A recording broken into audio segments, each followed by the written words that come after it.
Nat, I know KD isn't your favorite person, but you got to give credit where credit is due, right? I mean, this, I don't know. Do we know if the NBA heard this recording from early February 22 and said, "Hey, that's a great idea. It's so obvious. It's such a great idea." Do we know that this was inspired by KD, or is it just coincidence? Either way, he looks good. So props to KD for coming up with a brilliant idea. Props to the NBA for adopting it. This makes so much sense. You wonder why nobody thought of it or implemented this before now, Natalie. Yeah, I feel like this was sort of the evolution of where this was going, because when they did the very, very first draft, it wasn't on air. And like the feedback from NBA Twitter and everyone was like, this is so whack. We want to see the draft, all of that kind of stuff. And when they found out like most of the players wouldn't care, or at least that's what they were saying, like they didn't care, then like the next one was televised. And so it keeps like evolving each year. So I think this is like the natural evolution, because people have been saying, it's been conversations before on Twitter, like, oh, it should be like, like when you at the court and you on the playground. So I think this was the natural evolution. Hurt feelings and chaos, Vinny. Like we need split screens and faces and cameras on everybody's faces for their real-time reaction to not getting picked, right, Vinny? The only thing more sensitive than NBA players in a public setting is NFL players when compared to NBA players' salaries. Like, I don't know what else y'all could do to embarrass these dudes. Remember the first year, Natalie referenced the first draft. Russell Westbrook's name was the last name on LeBron's sheet. And it turned out to be in alphabetical order, but Russ thought he was the last pick and was mad as hell, right? Can you imagine? Whoever's going to be the last pick. Remember last year, it was who's going to take the dribbler, James Harden, that thing from Charles Barkley, and then you had Kevin Durant with this uncomfortable moment and everything else. Yeah, it's going to put it like this. The draft will be more watched than the game. I don't even know if that's a good thing. The draft will be more watched than the game. And you remember the Utah Jazz thing as well? Remember like with Rudy Gobert and those guys when they were like went at the end and LeBron tried to save it and be like, just in the past, no one kind of thinks of Utah. Like, it's definitely going to like bring up some emotions and drama. But what if though, just given that it'll be right before the game, what if the hurt feelings, the intensity, what if it carries over? Like, what if it just becomes like, because we always wait for the All-Star, traditionally, the All-Star game picked up at the end when pride took over. And that's when it got good. But early on, it's just, a lot of alleys, a lot of three-point shots. We know nobody's playing defense. What if this inspires them in a way that no other incentive ever could? What if dudes really in their feelings and they play like it? This could be awesome, Vinny. Okay. If you're one of the last dudes that's being picked, guess what? You ain't getting in the game. You ain't getting in the game early enough to make an effect on it anyway. But what if you not pick first? What if you pick second or third? Like, what if it's just some situation where you thought somebody else was going to pick you and they didn't? I mean, again, they all going to find reasons to have chips on their shoulder. Like, it's such a public thing to get picked in front of people on the spot. I think there's a potential here. Because we're going to be invested in it at home.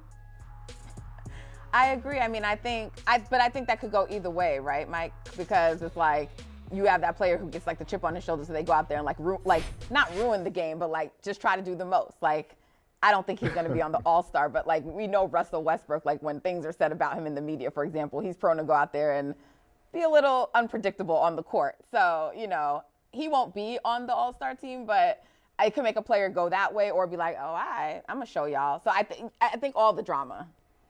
So Vinny, when you say it's gonna be hurt feelings and chaos, like how does that manifest itself? Or do you think this is a bad idea? Do you think this could backfire? You think it's a disaster waiting to happen, or are you here for it? I think I'm going to reserve my opinion until we're in. Here's the thing.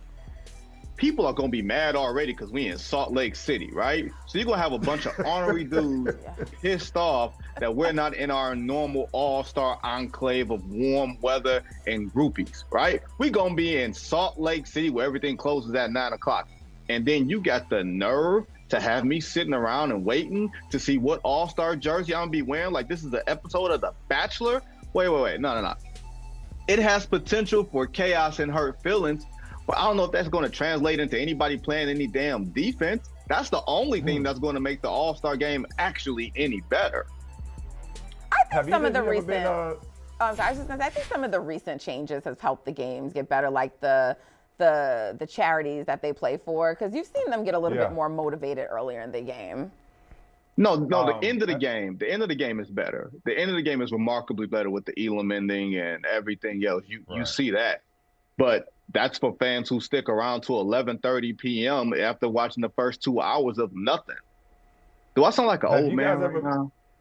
Have you guys ever been the last pick in anything? Y'all know what that feel like? Or, you know, when y'all played back in the day, you ever been the last pick? See, I was all-time quarterback, so I never had that problem.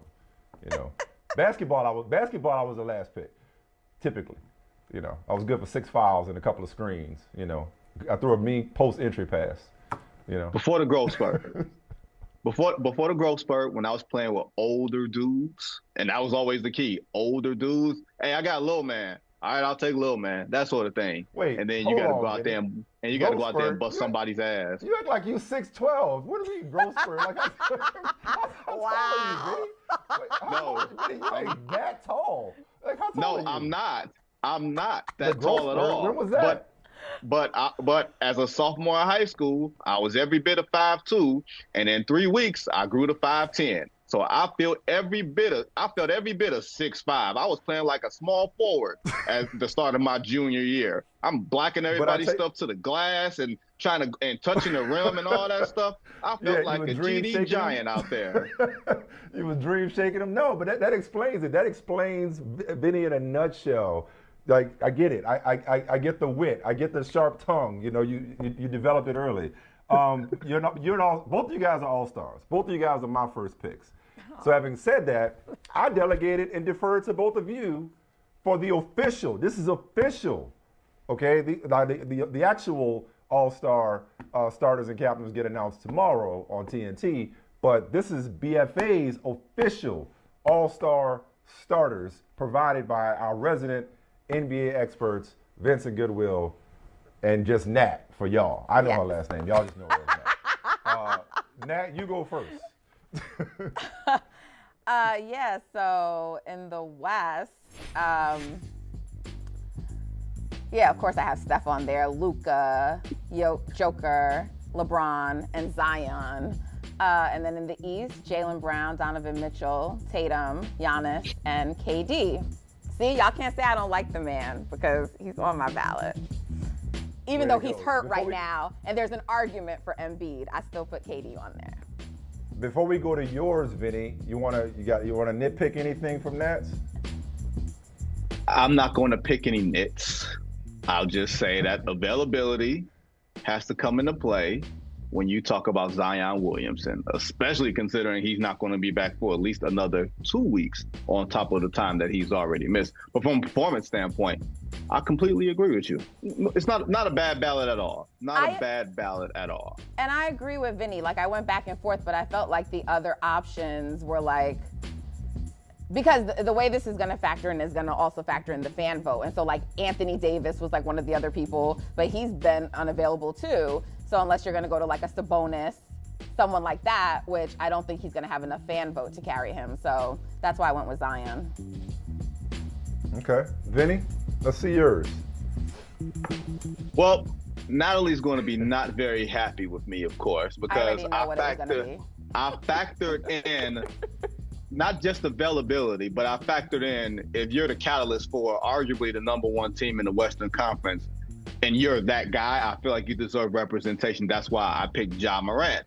And when you say that no one else really merits consideration for that third forward spot, might the court present Lauri Markkanen of the Utah Jazz for consideration? 25-9, most improved player, dunking on everybody. Like, I watched this guy as a rookie, and I was like, man, he could be like Dirk if he figures it out. And then 7 years later, he gets the memo. In the East, I can't really disagree with anything that Nat put out. I did give Kyrie Irving a little consideration, but that was a bridge too far for me to walk at this stage with Jaylen Brown playing the ball that he's played.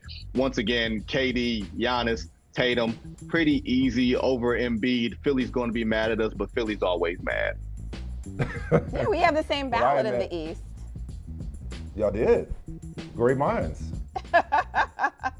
Yeah, I know the Steph thing is going to be a debate. It's going to be similar to like the year when Russell Westbrook won MVP and he didn't start. But like Steph is going to be the starter. So like yeah, Steph is going to win. He's going to wind up. Like, he's going to wind up starting. People can debate it all they want. His season and the numbers are certainly worthy of it. What really just puts him down is like where the Warriors ranking is and that he missed time. But like had that not happened, I don't think it would be a question. So Ja is certainly worthy, and so is Luka. But it's likely going to be Steph and Luka. That was the hardest choice on my official, the ballot that I sent to the league, and I pretty much was going back and forth on that. So even though Steph wasn't on there, I know Steph pays a lot of attention to things that I say and things that I write, or things that if I'm on a podcast. Oh, everything. Oh, yes. Everything.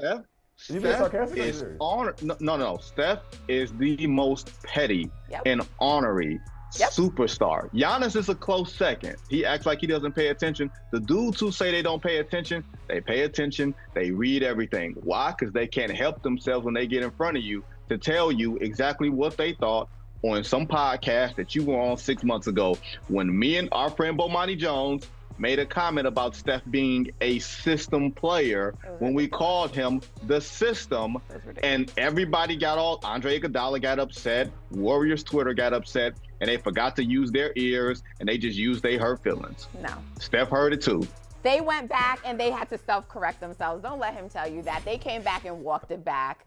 And but Steph tells you he's petty. Like, he tells you he hears everything. He doesn't do the fake act like Giannis. But yeah, no, everything. So have y'all squashed? I do remember this. Now that you mentioned it, Vinny, because we talked about this on the show. Have y'all cool? Anything you said anything else lately, or it was one off? Like, y'all made any other run-ins? I was going to make a light-skinned joke, but that just shows my level of maturity. Me and Steph me and Steph on excellent terms. We talked it out during the finals. We talked a little bit during the preseason, and then we talked a little bit, a couple months ago. So we are on great terms until the next time I say something that the petty king don't like. Keep the light skin jokes for me, okay? That's just for me and you. That's our thing. All right. I'm the only. Nobody else get that kind of treatment but me. All right. That and Butterface are the only jokes that me and you will be keeping to ourselves, Michael Smith. Don't do it. Don't you do it. Hey, thank you for watching Brother from Another. If you haven't hit that subscribe button, go ahead and do that now. Don't forget you can catch us 3 to 4 weekdays on PeacockTV.com and on Sirius XM Channel 85.